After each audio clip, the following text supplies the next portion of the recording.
जय हिंद। आज हम देखेंगे भारत की समुद्रिक सीमाएं। तो विश्व के सभी देशों को समुद्रों में अधिकार देने के लिए, अर्थात हुआ क्या कि उनकी समुद्री सीमा निर्धारित करने के लिए 1982 में संयुक्त राष्ट्र संघ के जो सदस्य थे उन देशों के बीच एक समझौता किया गया, जिसे हम क्या कहते हैं, United Nation convention on the law of sea के नाम से जाना जाता है। इस समझौते के आधार पर भारत की समुद्रिक सीमा 3 प्रकार की गई, यानी भारत की जो समुद्रिक सीमा था उसे 3 भागों में बांटा गया।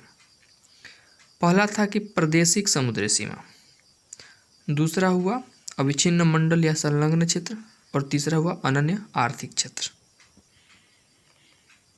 तो हम प्रादेशिक समुद्री सीमा देखेंगे। तो इसमें आधार रेखा से समुद्र में 12 समुद्री मील तक का जो क्षेत्र होता है वो प्रादेशिक समुद्री सीमा के अंतर्गत आता है। इस क्षेत्र में भारत को सभी प्रकार के संसाधनों के दोहन का संपूर्ण अधिकार है। अब देखिए, जो समुद्री सीमा जो है वो किस में मापी जाती है, नॉटिकल मील में, यानी 1 नॉटिकल मील जो होता है उसे 1.8 मील के बराबर होता है। दूसरा है संलग्न क्षेत्र। आधार रेखा से समुद्र में 24 समुद्री मील तक का जो क्षेत्र है उसे हम संलग्न क्षेत्र के नाम से जानते हैं। इस क्षेत्र में भारत को सीमा शुल्क वसूली का अधिकार, साफ सफाई का अधिकार, वित्तीय अधिकार और अप्रवासी कानून का अधिकार आदि अधिकार जो है दिया गया है। और तीसरा जो है अनन्य आर्थिक क्षेत्र।